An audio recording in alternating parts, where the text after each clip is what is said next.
good morning. Everyone ready? Everyone's mic's on?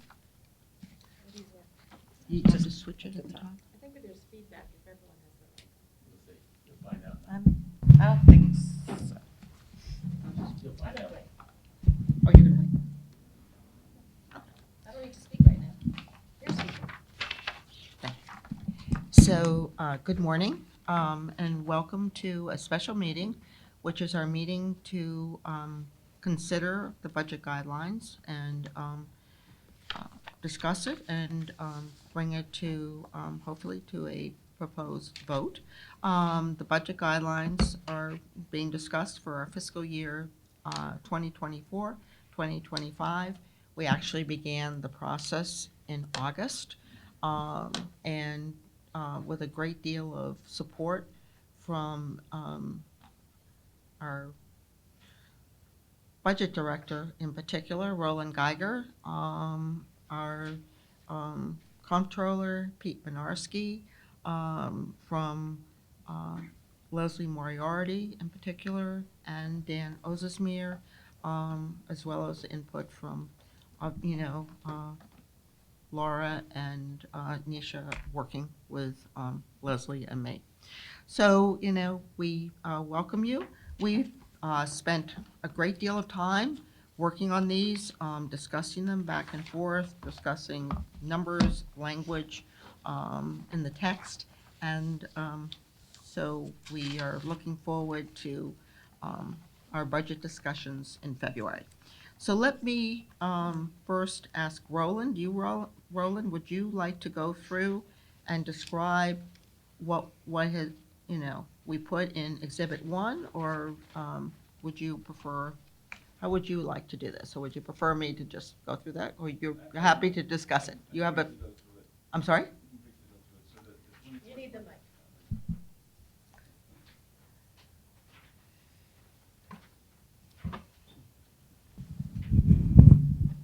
So the 24-25 estimate is, I guess, what we'd call a flat budget. We increased the salaries by the contractual amounts, moving people up steps if they were eligible. For 24-25, we assumed a 2.5% increase for salaries in addition to the steps. For the certified staff, we used the all-in contract rate of 4.1%, which includes steps. Everything else, the other expenses in the 100s, 200s, 300s, and so on, is a 2.5% with one exception, and that is the 200s in the Board of Education, which we increased $1.1 million for special ed. Get down into the fixed charge area.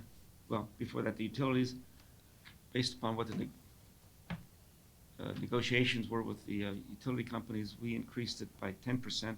Some of those are just not finalized yet, which brings us down to benefits. Healthcare, at this point, we use 10% increase year over year. We'll have a better idea, hopefully, before the budget is done, and hopefully it'll be good news. Healthcare premium, we made adjustments for those contracts that are increasing the employee health share cost. The pension contribution is what we've received from the actuary. We get the withdrawal, and we put in $500,000 for the current budget year in 24-25, and $2.3 million for prior year losses. The other benefits, which are big ones, are Social Security, insurance, we put in at 3%. The capital tax levy was increased by $3 million from 55 to 58, and the capital number that's in there is $135 million, which at this point represents the 24-25 requests plus the interims that are being done in 23-24. Use of fund balance is consistent with last year. And other revenue is increased. We increased that by $1.6 million. Most of that is higher interest which gets us down to a mill rate of 11.762. It also assumes a 0.75% increase in the estimated grand list. And that's pretty much it. So I'll add to your comments here, Roland, that, there is substantial input also from our other town department heads to come up with these numbers. As you pointed out on utilities, I think that our head of purchasing spent multiple meetings working on this with you and with Ben Branyan, our town administrator, and that the numbers for the revenues came from our town tax assessor, Lauren Elliott. So these, it takes a lot of work to prepare this sheet. It looks pretty easy, but it's being worked on since last summer, and there have been substantial changes to the numbers to get to this point. I think I will elaborate a little bit here. I think that that these increase in costs, you've gone through the salaries and the additional expenses. That calculates to increases of 3% for the town and 4.3% for the Board of Education schools.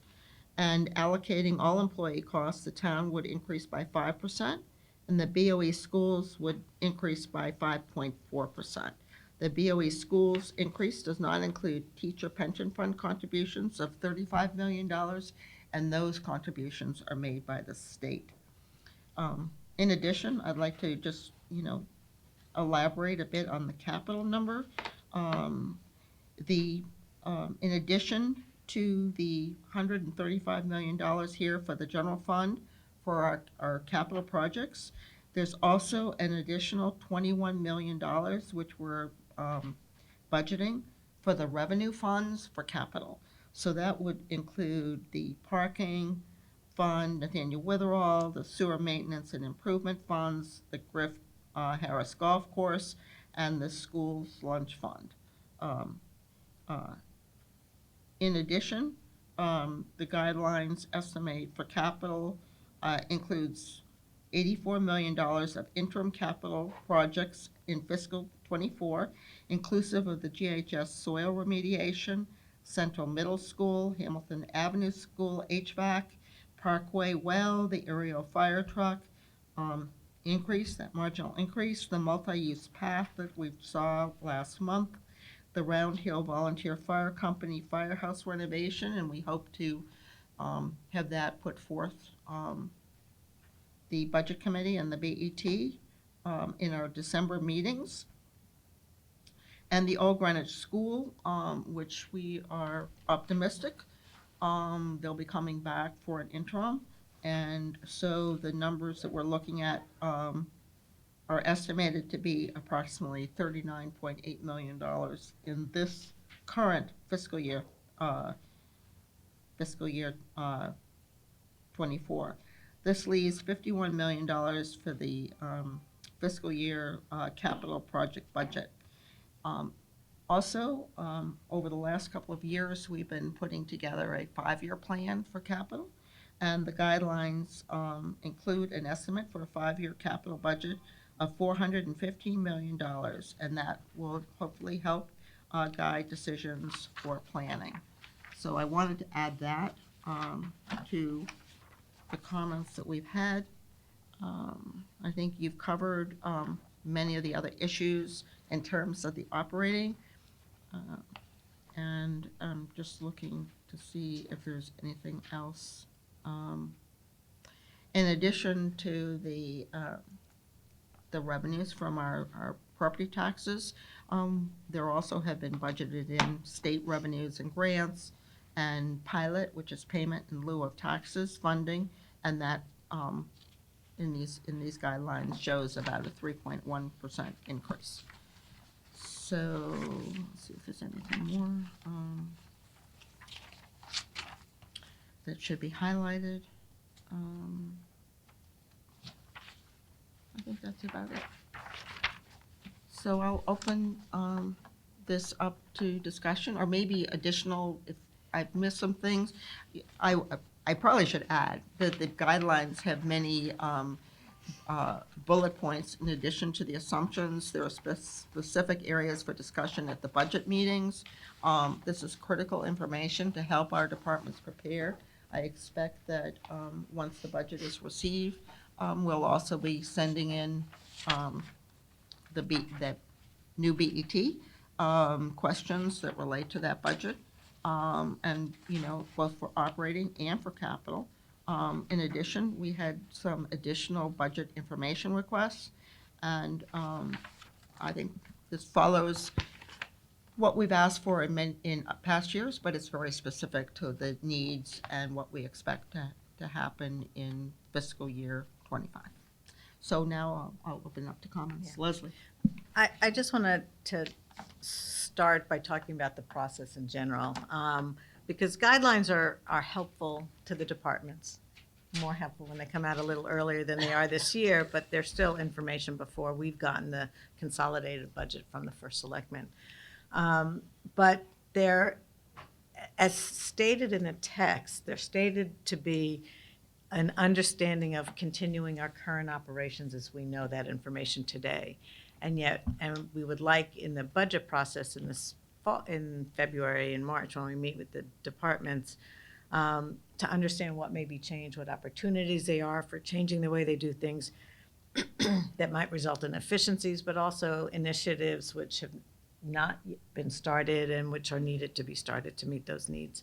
And so it's a tricky process to put out numbers here saying this is what the budget's going to be for fiscal '25 when there's a lot of information we don't know. And I struggle with that every year because while the document says these are an estimate of what we know now and we're open to the conversations about new information, these Exhibit 1 is often used as a cap. And so it makes it difficult to put the line in the sand and saying this is the budget that you come in under this level, you don't have too many questions, you come over it, we're going to scrutinize your budget and potentially disagree with assumptions.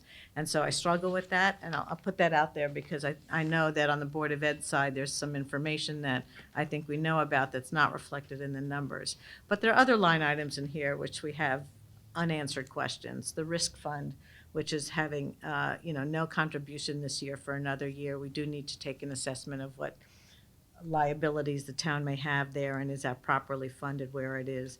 Nathaniel Witherell has needed more than $500,000 to meet their operating needs in the past, and we're still budgeting $500,000, and so that's a concern in the budget. The use of fund balance, which lowers what a proposed mill rate here, which is not an issue for the departments, but it is an issue for the public and RTM members who are looking at this. It's potentially where we may end up. Use of fund balance is still, we've kept it at the highest level we've ever used. I think I think we've all heard statements that this is not a sustainable level, and it's certainly monitored year by year, but that is a number that we really need to get better information come February, March, and April to determine what really the final budget will be. But we're using an awful lot of our existing cash, assumed as it exists in cash, because it has assumptions of what departments will return, what revenues we may get, which we haven't yet received. There's the and capital expenditures, which the biggest areas and the biggest area of discussion among our board members has been capital as we've gone. The capital needs of the town have significantly increased, and we've made some attempt to meet what we think there are needs out there, but there are limits in what we can accomplish and limits in the amount of funding, and there's got to be a discussion amongst our board of how we fund these projects and what we can and can't accomplish. The 5-year capital budget number here, it's based on some old information too, right? That we haven't gotten updated budgets or requests. our town departments. Last year, the budget was pretty well scrubbed when it came to us, and then our board took out even more money of capital in that one-year plan, which rolls over and impacts other numbers. We know we have some stale numbers in there for inflation. So there's a background in here of what I'm saying is there's a lot of unknowns. And we expect to have unknowns at this point of the year. And so, so we have guidelines in front of us that we want to approve something for our departments to have an understanding of what we're looking at and what constraints we may have. But I would like the guidelines even more so than in the past to be used as that, used as guidelines and not as a cap as we go forward in the conversations. The specific areas of, I mentioned general areas, which I don't have a lot of information of, but the one area that did concern me, we know the Board of Education is going to have difficulty with their budget. The superintendent budget is significantly higher than what's in these guidelines. There's, and they're not inclusive of the recent, the full amount of the recent interim that we approved for special education. And Leslie, I know that you and I worked on language in here, and I appreciate that the language in there, that you know it's an open area for discussion of what the special education needs really are for the community, how they meet them, and how it impacts the rest of their budget, because their population of children is increased as a percentage of the total population, and it's a more expensive program to be able to fund. On capital, again, the capital numbers, we know some of the numbers we have in our 5-year plan haven't been inflated, haven't been adjusted. The process keeps changing for capital. One of my members identified it really would be helpful to have, again, some kind of committee CIP process with the Office of the First Selectman as that capital budget is developed and refined, and it may not just be a one-shot type of effort in December. It may be an ongoing effort, but that's something that we haven't referenced here. It's something we can consider as a full BET considers these guidelines. But so, just in general, I approach these guidelines a little bit gingerly because of those concerns, because of some of the way the information's been used in the past. But I do think it's helpful for our board to try to agree on something and to get a document out there. With that, you know, I don't know if anybody else wants to make any specific general comments before we go to specific line items, and I'll let the chair. I have a question. Thank you. Thank you for all the work that went into this, Roland and Leslie and Dan in particular. I will acknowledge up front that you know, these documents were circulated last week and again this morning, so I am playing catch up a little bit, so bear with me. But I want to ask first a remedial question. On the interim figure of 84 million, I want to explain for the public. I think this document is really meant for department heads and appointing authorities. And RTM members. I think for the public to understand and go through this document, putting that hat on, I think it's a little dense. So I want to just really drill down to that 84 million. When I look at the Central Middle School interim funding that was approved for 42, and then the Old Greenwich figure, which is listed in here at 39.8, that's already close to 82 million. And I know that Hamilton Ave HVAC was 3.2 million. So can we enumerate how we get to that 84 million? Maybe it's a question for Roland. I think that also part of these numbers were already in our budget, but Roland, do you want to do this? I'm going to have to. Well, those are the two biggest, not quite sure how we got to the 80. I have this. So that's my question, and maybe So the we composition is Old Greenwich, the incremental Old Greenwich is at 35 million, and that's because Right. there's a reduction in the number of the 1.5 million approved last year for just a sewer and just an elevator, right? So that it's assumed that the total appropriation will be closed. so that the incremental amount is lower by the 1.5. Then the fiscal '25 number includes an inflation number of 3.2 million, assuming the project starts in the summer of '25. And then the intention would be that the project would start sooner, so we wouldn't incur that 3.2 million of inflation. So that gets to a net number of 35 million for Old Greenwich. Central Middle School was approved at 42. And then if you add up the other incremental expenses, the 400,000 for Parkway Well, the incremental 1 million for the Ham Ave HVAC, because there's 2.2 million in the fiscal '25 number, and the 500,000 for the fire ladder truck, and the 338 for the bike path, you get to 84 million. Again, insiders might get to that, inside that number, but Laura, you're right, for the public, it's a little opaque. So I might suggest for the full BET that just a little chart be presented, I think it just makes it easier to follow for people, to be honest. So so just an additional document that people can use as a working document. I Or I just would a- suggest, it gets very complicated if we start putting charts for everything, but I certainly would support a working document for all BET members to have, and we can, put it on the website and so forth and put it forth, but, I agree to your point, but suggest we just separate it out from the guidelines themselves. That's fine, as long as it's transparent and the numbers tie out. This is Dan. I think first thing, I think it's a good question, Laura. I think initially the idea was just to put the 135 out there because that really is what's going to drive everything combined.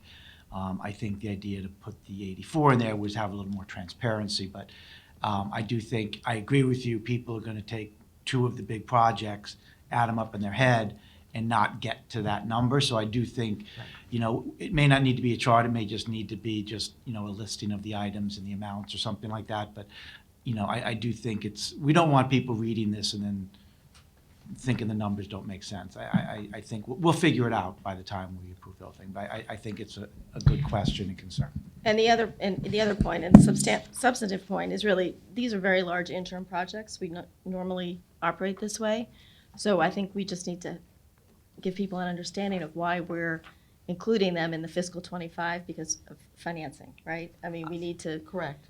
I think, maybe give a global statement as why the number is 135, including the interims for fiscal '24. I think that's also a good comment, and,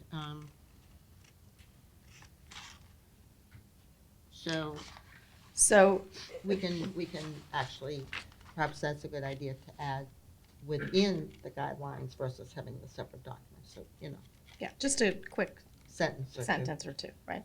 Or you can make a recommendation for the sentence. and we can- So I have one more nit, and then I'll just make a general comment. So on the revenue section on page 2, to me, the wording, there's a missing linkage word there. That second sentence doesn't seem to flow for me, but that's a minor point. Maybe somebody could look at that and wordsmith that before Monday. Okay. On the I revenues- I see it. The Laura. revenues at the bottom of page 2, Right, the second sentence Yep. doesn't seem to be we'll wordsmith that, just a Or you minor can- point. again, That's- offer That's the old some help newspaper, there. school newspaper editor in me. So the bigger point is going back to what Leslie Moriarty said earlier is, I think I want to be, I think this is constructive. I think it's useful to have this document, even though it's later than we would normally get it for a variety of reasons. But I think we also have to acknowledge that the Board of Education has a operating budget in front of the Board of Ed now. It has not been voted on, but it has an increase of 6.5%. We're talking about a lower figure than that. And I want to acknowledge that, we're talking about a level services budget in these budget guidelines, and we already know some issues that the Board of Ed is facing, increased subpay, a change in the kindergarten cutoff date, which will change perhaps the preschool model, the change in the age for community connections, that you have to provide services for the entire year, not up to the birth date. So there's a lot of things we know, and there's other things that maybe they can offset some of those costs. But I really want to underscore that point, that these are should really be viewed as guidelines and an opening discussion point versus a cap, because I think there's a lot of robust discussion, a lot of things happening. Nathaniel Witherell is another area of concern. I'm happy that some of the language was adopted. I want to see that language that reflects, in addition to financial issues, we're talking about quality of care and staffing models and what we expect. So I am, I think Leslie used the word gingerly. You know, part of me, I haven't gone into all the numbers, the 5-year capital plan. I'm a little, and not as well versed as I'd like to be on some of the assumptions for that number, but it's not an unreasonable number. I'd be happy if it was a little bit higher. I think Leslie's number was 445, and I think we're at 415, so if we can get a touch higher, maybe that would help me a little bit. So we, you know, in this period of time, there have been sort of different negotiations along the way. And so we've sort of had interim agreements, and then, you know, with sort of the passage of time, there have been some changes here, but I think we understand the issues being raised. I do think that one of the suggestion, I think, was a more, I would call it a more open CIP process, even for the 5-year program. I mean, I think there was a value to having the committee, and there were also failures with that process because the committee consisted of people who didn't really understand the different projects. But I think the other opportunity it gave was prior to the first selectman submitting his budget. It gave, you know, all parties, both the schools education group and the advocates, or not so much advocates, for other projects, an opportunity to speak out in public before the budget is even presented to the BET. So quite frankly, I always found that process to be constructive. And it gave us a better background of what to expect as we went into our budget meetings. So, you know, Leslie made the suggestion, and I do think it's constructive to come up with some kind of process.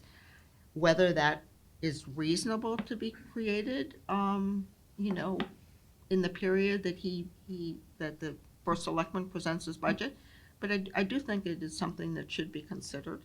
And, you know, in over the 5 years, I mean, as I've said, this is like, it's really 3 terms of first selectman, board of selectmen, BET, Board of Education, not because they have 4-year terms, maybe, you know, it's a little bit different. But, you know, times change, inflation change, interest change. We've seen that even as we look back over the last 5 years. What was unimportant 5 years ago is very important today. So, you know, quite frankly, we can put together these numbers or this budget at this point in time, and it is our best estimate of what we can accomplish over the next 5 years. We don't have a crystal ball, and the difference between this and the private sector is just this change that we incur and the different interests in our changing town. Our town is changing. But in that change, it's also, you know, more diverse, and the income levels are changing, and we need to be cognizant of putting this all together and trying to keep a, we'll call it a modest increase in our property taxes while we continue to offer the best services in town. I think, you know, one other problem I see, you know, if you want to address this, is the way we do this is we're publicly presenting the budget, and this is the way we budget, so that we have the town in one group and we have the Board of Education in another. So we have all town departments for the general fund in one group, and we have the Board of Education in another. In many ways, it sets a competition or a situation here, which perhaps makes it more difficult for us to budget once we get into the February hearing process, and So it's also something to think about. I mean, it's clearly here, it's what we've always done. But I think that, back to your points, Leslie, separating it out, making it so, um, open, I guess there's advantages and disadvantages of this, the transparency issue, because you can't see, what's happening behind the scene in the town, in all the departments, whether it's Public Works or Parks and Rec. So, I do think that, come February, we do need to think about the changing things that are happening in the Board of Education, just the way you're talking about it, Laura, and many of these other issues. I'll ask one more question, if that's okay. Just on Yes. the use of fund balance for capital non-recurring. Per the last treasury report, we were just under 5 million. So if we use 2 million, that brings us to 3 million. Do we expect more inflows, or how are we? Can I ask maybe this question for Peter Rowland?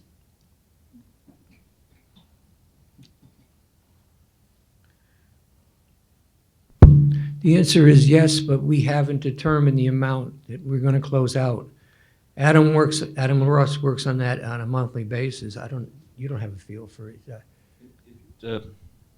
Is it roughly expected to be par, respecting 2 million of Probably closeouts? the closeouts don't happen evenly throughout the year. It usually happens at the end of the year or maybe at budget time when. Our guess or assumption would be 8 million. Okay. Get to 8 million, not 8 million more. And this number was suggested by Pete and Roland, it did not, just so you know, in terms of. that. Yeah, I was just looking at that slightly less than 5 million minus 2, and I thought 3 million was a little skinny for CNR. But if we're expecting more closeouts and inflows, that's fine.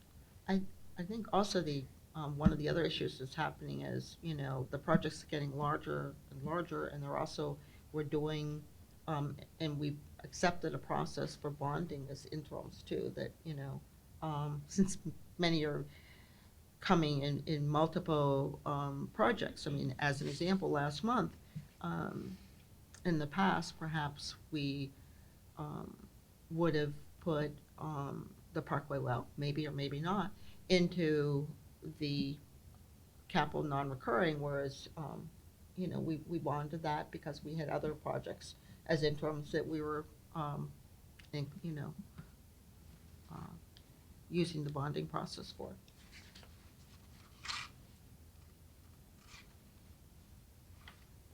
Any more comments, or Are there any motions? is there any motions? So I think you first want to get the guidelines on the floor, and then we'll make amendments to the guidelines. So I'll make a motion to approve the fiscal '25 budget guidelines And to recommend to the full BET. And I will second that motion. So, so here, I'm hesitating because I'm struggling. I really would like to approve these guidelines, and I think we're close. I do worry about capital, and I think, like to see the 1 year and the 5 year increased a bit. But I'm still worried about the Board of Ed operating and the disconnect between what we say in our text about this is the information we know now versus what they're going to come in with, and then that 4.3% is used as a cap. And I just like to understand, and maybe Leslie, Nisha, let me ask a question to you about how you view that 4.3% as we get new information.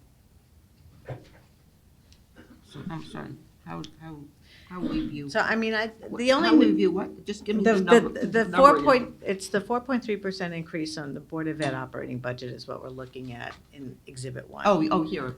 Right. Right. And we know that the superintendent's budget, who did not have the benefit of understanding where we are, though she probably understood the process we typically go through, we do know that they have staffing in their ESSER funding, which will not be available to them in the fiscal '25 number. And I think that is driven, their budget is driven by staffing changes. And I don't want, our guidelines shouldn't start making assumptions about what their board is going to approve and not approve. I understand that, but we do know it's going to be a challenge. And the information available to us that our board already approved was an additional $1 million. Doesn't change the bottom line that much. It goes from 4.3%, I think, up to 4.6% of its change. But, and asking my colleagues on this committee, as we go into those February meetings to understand the Board of Ed budgets, the challenges that they have, and the opportunities they have. There may be other areas that they don't have the same operating cost needs or have other way of funding it. But the question is how you're going to use 4.3% in evaluating the information we're getting to a Board of Ed budget. And So, I mean, I just respond that, under our, the various and sundry additional specific areas for discussion, there are points for further discussion on the BOE enrollment forecasts and the staffing levels. And we know that enrollment has declined, some 5%, 5% plus. We really haven't seen yet the kind of analysis that we have asked for. And I remember, in last year's report or guidelines, we did ask for specific information in terms of, we'll say, facility utilization study, which we, I think, don't have yet. I think there's a lot of information that is being requested here, and hopefully for these budget guidelines, we're going to get the kind of detailed information that we're requesting, and I think it's going to be much easier to understand, what we should be doing.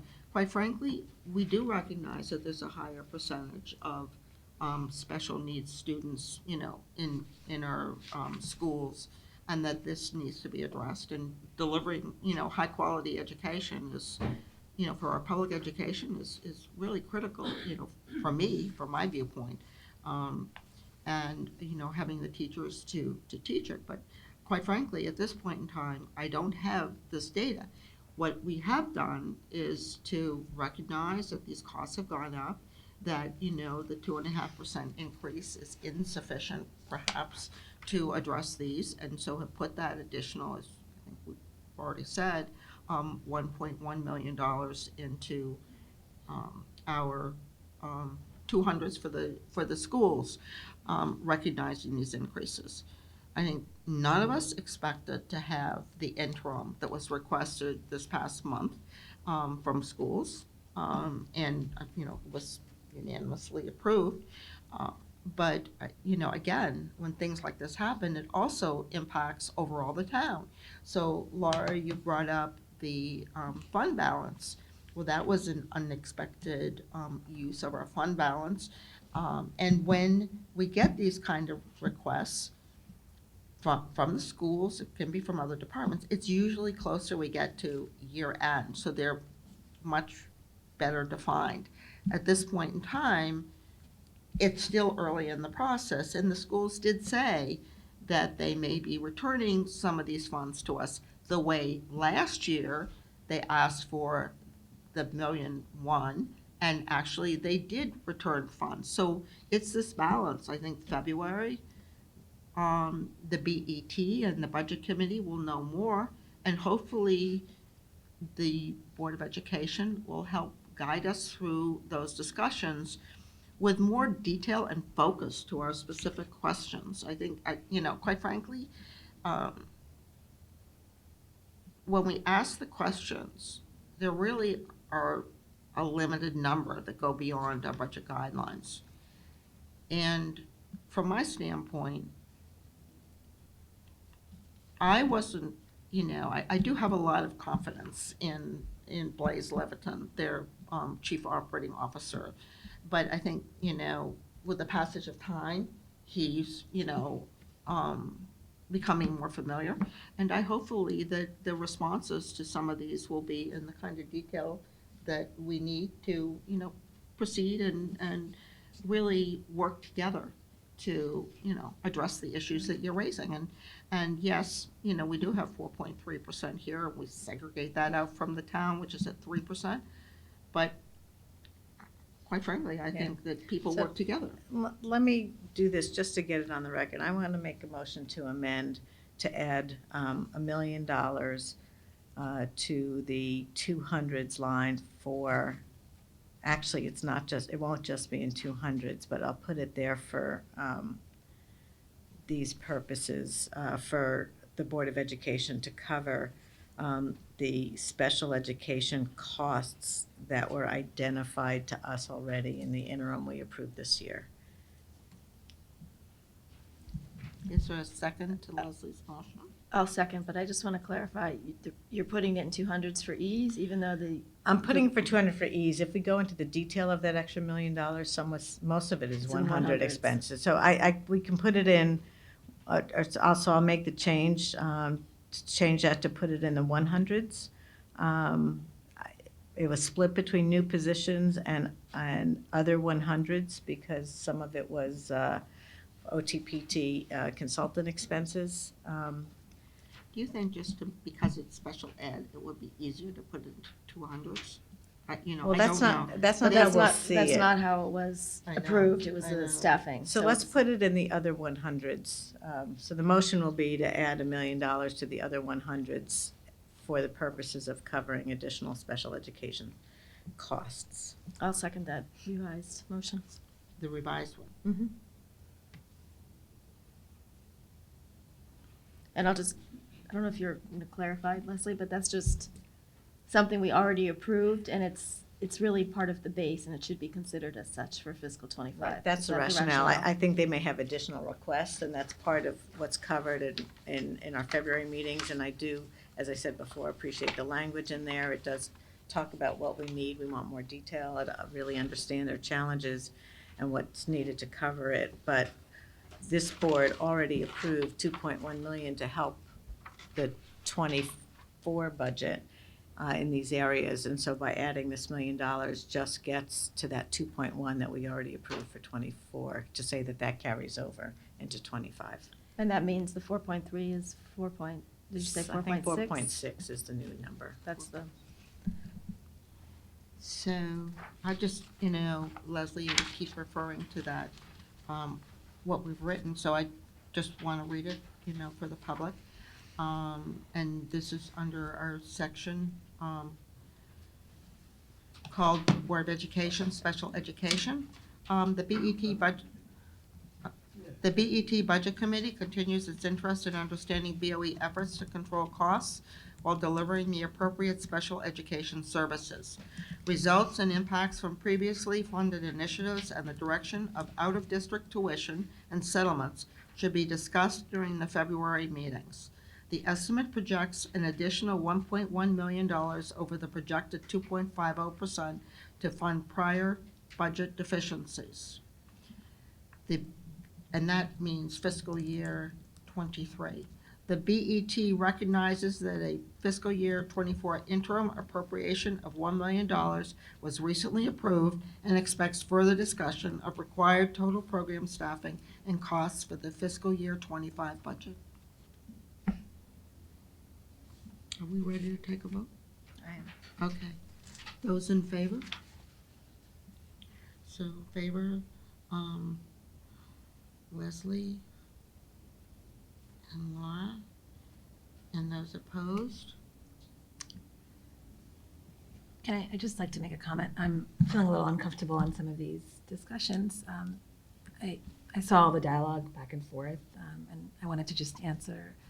Before we took the vote, I was going to make this comment, but I think we just went right to it. I think, Leslie, you started the discussion by saying you wanted to understand what we felt about the 4.3 increase and how we were going to treat that, right, during budget guidelines. And I'm going to speak only for myself, not for Leslie here, but, we haven't seen the dialogue yet between the Board of Ed's request, I'm going to listen in tomorrow to the public hearing to see kind of what request the Board of Ed is requesting, not only for special ed, but for the remaining of their operating and capital. And the way I view all of these guidelines is, simply that these are guidelines. We don't really have, usually these are done before the superintendent's budget would even come out. So really what we do is we take the base and we say, all right, well, status quo, we keep everything status quo. There's only so much we can do. I think in an ideal scenario, how would I think about constructing these guidelines, which I don't, it's only the second time I'm going through this process, but I think it's difficult to do this year on year. And I say that, knowing that we're going to have a large capital needs from both our town and our schools over the next, not just the next year, over the next 5 years. In an ideal world, if your capital costs are increasing, is there something we could do on the operating side to help balance that, right? And that's difficult, right, because of unions and labor contracts, and there's only so much we can do. So is there, as you mentioned, opportunities for us to find efficiencies, maybe provide more services even with the existing dollar number that we have? So as it relates to the schools, I'd like to understand, so enrollment is decreasing. We talk about that year on year, but it's very difficult to say, well, make these changes or amendments year on year. So perhaps we need to think about it as a 5-year plan, right? Or like we have budget guidelines for a year, maybe we think about 5-year budget guidelines. Where would we like to see these numbers go? I have no idea if this 4.3% is doable or if it should be 3% or 5%. That we'll only know from the conversations. And I treat this as a guideline. So if it's very clear that we need more on special ed and maybe there's savings somewhere else, maybe there isn't. But that's simply how, I just don't simply have enough information to say we need to increase or decrease. But I understand the objective that you're trying to also just, put a framework. But I do think, and I think Leslie Turkington is saying this as well, our objective is to meet the needs of our community and meet the needs of the school budget. So if we need it and we find that there is, not savings found elsewhere to compensate for this, we're going to have to adjust for it. But right now, I don't think we have enough information to say, let's increase the budget. But I didn't know you were going to make that motion, so I feel a little unprepared. But, It's the only way to change something that That's was in fine, front of yeah. us. So So are you voting? she voted, We you already- already took the vote. It's 2-2. I'm explaining my vote. And then so that motion failed. So I'll make another motion. And this is regarding capital. And there are unknowns in capital. We do know that it's an area of concern for the town. So I want to make the motion to increase the 1-year capital to 140 million and the 5-year capital to 420. Should we do that in 2 different motions? Do you want one? Can I ask how many motions we're going to make? So Yeah. I will second that motion. Okay, This is my last motion. that's your last motion, okay.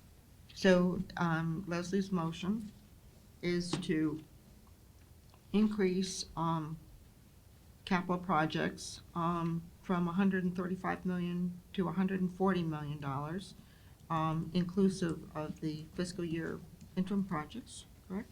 Yes. And then also to the 5-year capital plan to increase it from $415 million, which we have in the budget guidelines, to $420 million, which we have in, which is now being proposed, inclusive of fiscal year '25 and the fiscal year '24 interim projects. Is that correct? Yes, And I seconded that motion. thank you. 420 was the figure. 420. And let me just explain how we got to that numbers. There have been discussions looking at last year's capital budget and the revised the approved Board of Ed fiscal '25 budget, which they are submitting and goes through the Office of the First Selectman to consolidate. There are, if you take last year's town number, not adjusting for anything, and you take the Board of Ed's fiscal '25 request for that 5-year period, you get to $474 million. So this $420 million is less than the Board of Ed's full amount and an unadjusted town amount. So there's clearly some expectation that some of the numbers in that plan might change, might be lower. Some things may need to be pushed out. Some things might not happen. And so those projects have tried to been, they're just assumptions at this point, as well as just general changes over time to get to the 420 number. It is a compromise number. I was a little bit more comfortable a little higher than 420, and I believe Dan and Leslie are a little comfortable lower. You saw they started at 400 and it was at 415 in this iteration. So I think if we can reach that compromise of 140 for the 1 year and 420 for the 5 year, I think it certainly gives the guidance and directionally of where we are in agreement of going. Is there any more comments, Laura? Nisha? Should I take that to a vote? Okay, those in favor? So that vote is unanimous, 4-0-0. So I have no more motions. Laura? I just, on the Nathaniel Witherell section on page 3, I had suggested some language which included a reference to staffing models and quality of care. I can try and do this on the fly, but I'd rather not. I think I might Was wait that for. left out? Yeah, Did I make I just, mistakes? well, it's okay. I mean, I don't want to make a run-on sentence here, but I do think it's important to say, the BET looks forward to a thorough discussion on TNW's strategic plan. And I want to say something about staffing model and impact on quality of care. I think that's important because that's an So, important link. may I just ask you again? Was that in your language and I didn't include it? Yes, there was What the, I've lost track of how many versions, but there was a version that had it in and the sentence was dropped, so. so Laura, that, I'm happy to include it. It probably just got missed but happy to add it back. Okay, I mean, you just put whatever that is. I mean, do you I'll want circulate. a motion to it or just to I include it? do see it in the most recent one. I don't know if I'm looking at the most recent. Well, I one. just got, On the I don't one know. online. I do see the comment. Do you see it? On Is it in staffing, there? yeah. The It's the BT one that, expects. the printed copy, what does it say? Sorry. The BET expects a robust discussion showing a linkage between staffing models, long-term versus short-term care revenue, and operating expenses. Okay, as long as it's in there, the one that I was handed this morning does not have that in. No, this is, yeah. Well, then it's- I don't know if this is the most recent, but that's the most recent one. Hang on. This is the one that's, All right, I got something at 9:15. I have 2 versions from last night. And now, this is a different packet. Hang on. so I'm this reading is, the one this that is the you're posted. on. Would you just, look at that one and see if that is what you would like? This is what's posted. If not, then we will fix it because it was not meant to leave anything out.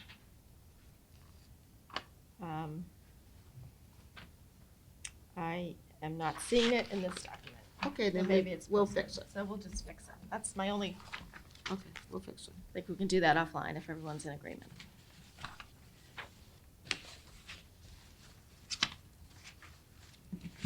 So do we just take the vote as amended or would you like some further? I just want to make one other comment, the reference to the CIP. I think that's something maybe we don't try to wordsmith amongst our committee, but it may be a sentence or a reference to some kind of effort for a committee structure around the capital plan. But that could be for the full BET. David Is does it- have his hand. Is it better to just ask you to put together a sentence and just include it? If we're all, and just, I think, David, I have a sentence. you have a sentence if. okay, David has a sentence. You need a mic, Dave. You can talk, Dave? Yeah.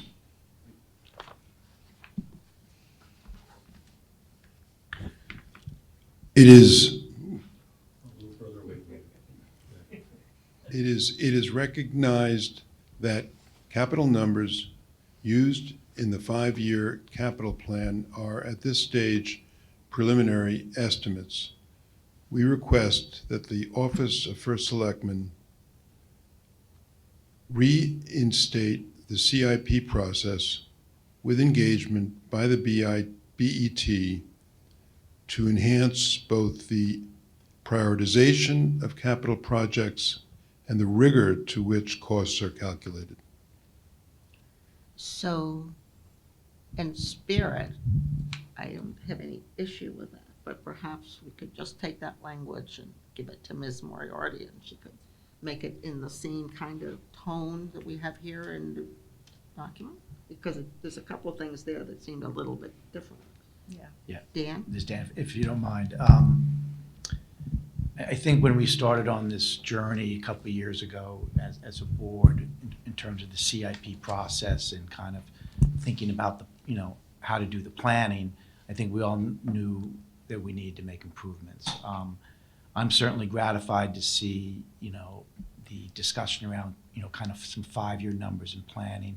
I think I can already see just in the last year or two, how it's helped and how, we're not always in the same place, but at least we're transparent about kind of where we are and where we're going.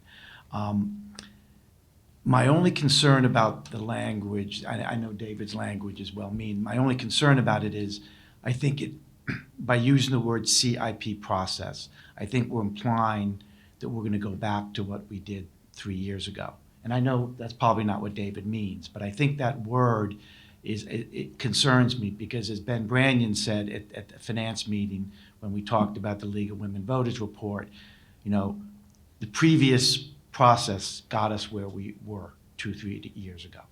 And so I strongly believe, again, I'm outgoing here, but I strongly believe that, maybe this is something that we can work on, between now and when the full board votes on it. I'm not against some additional language, but I don't want us to think that we're going to go back to what we did 3 years ago because I was, as an RTM rep, I was part of that. I was an RTM rep to the CIP process. And I can tell you, what was being done 3, 5, 7 years ago got us where we are, And I don't think we should try to replicate that because that was, again, it was kind of a 1-year cycle thinking. It wasn't a multi-year thinking. So I would just respectfully ask that, maybe David and I, or whoever wants to talk about it, we can discuss, a different kind of language and get something in place for the full BET. That would be just my request. I'd be happy to speak with David about it. So in terms of timing, I quite frankly, as I've said already, I do think that there was a certain aspect of the CIP that was helped the BET, that, an earlier review of the projects in the public forum, giving the public the opportunity. I think that part worked. I think the part where you had the committee, where many of the people knew nothing about the projects and started prioritizing, I think that part of it failed.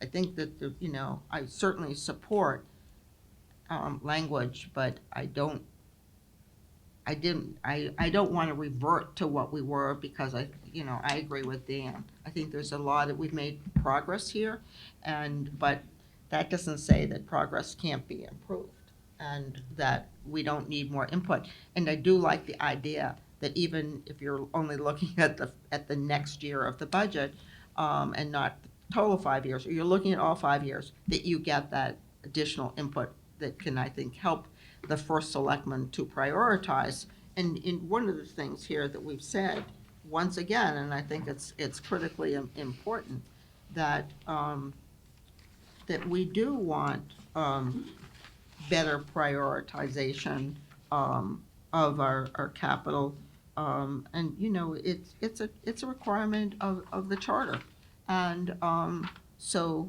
I certainly support that aspect of it.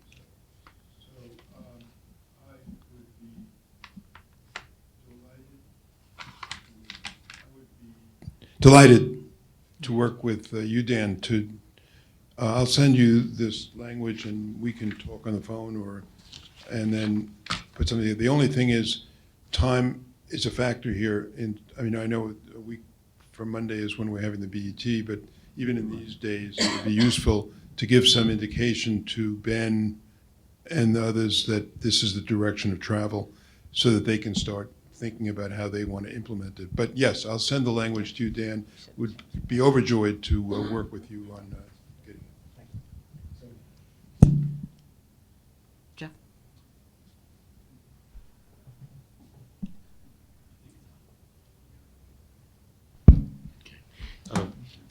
three things that I would have hoped the Budget Committee might have given consideration to, and appears not.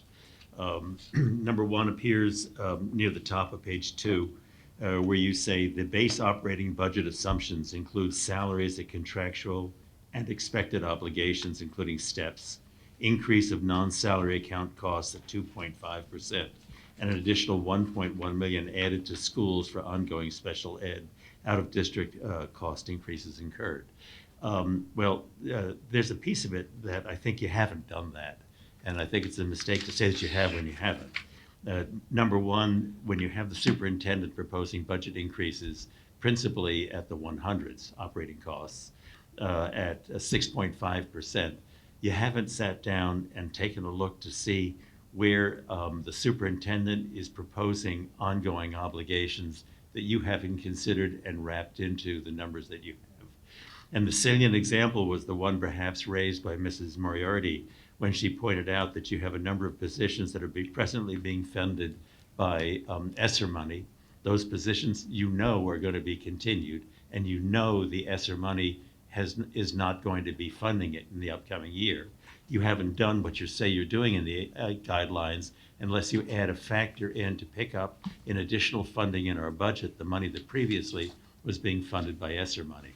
So I'm a little dismayed to have you say that you're continuing level services, really what you're saying, and making adjustments for what the collective bargaining agreements called for, when actually you have a slug there of overhead that you're not factoring in.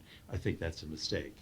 A separate item, item number 2, is risk fund.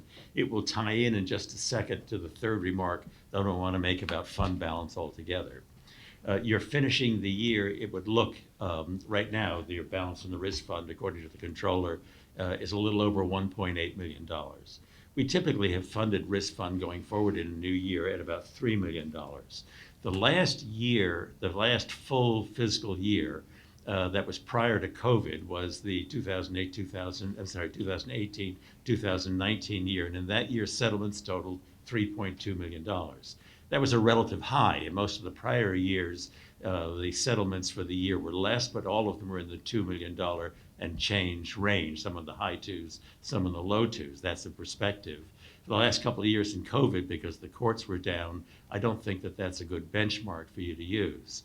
When you fund at one point, and it's worth mentioning, I suppose, that your self-insured retainage going forward is at 3 million or is it 3.5? I think it's 3 million is your self-insured retainage. When you're looking, and that's new for us, we haven't had a self-insured retainage as high as that in these prior years.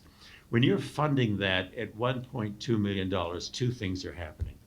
Number one, you're saying to your tax-paying citizens that you're expecting risk to hit the budget at $1.2 million for the upcoming year.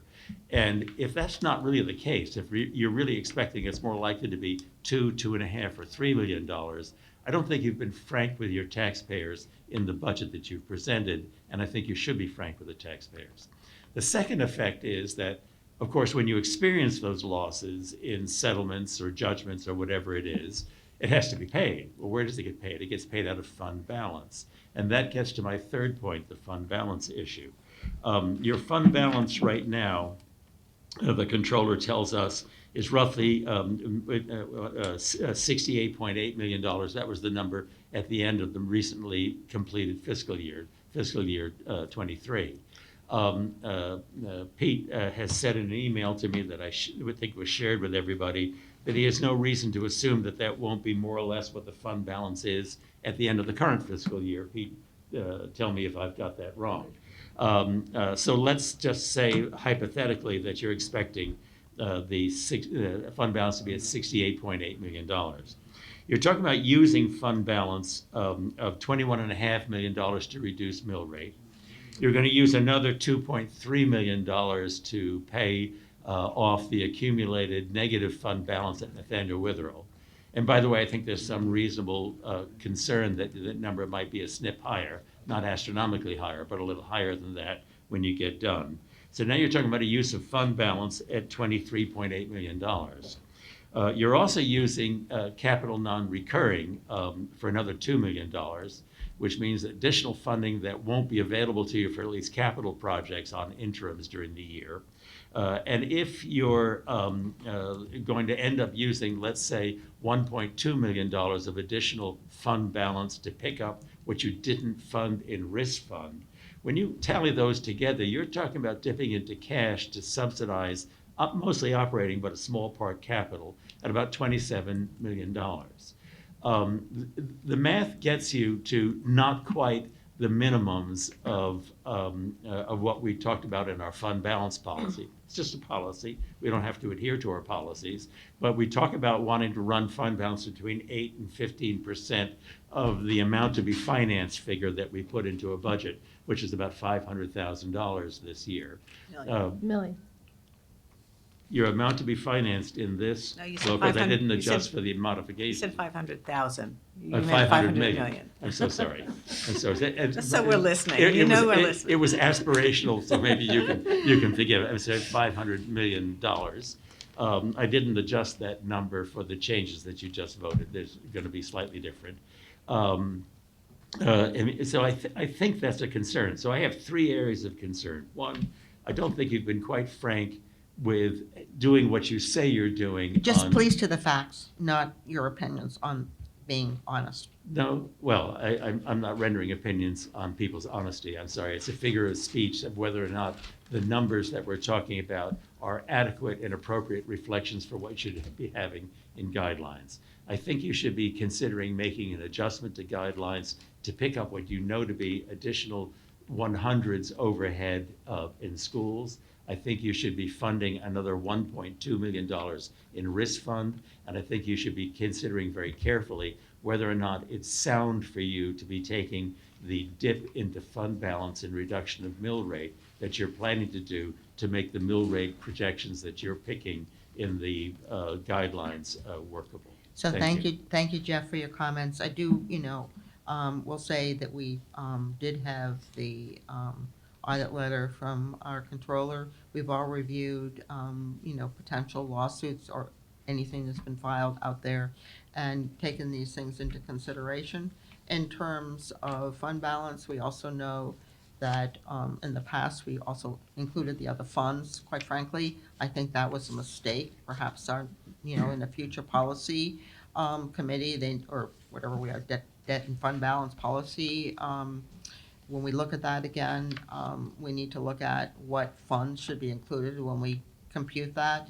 I think that we're not also taking into effect the accumulating interest in these funds and the accumulating interest, in our ESSER fund.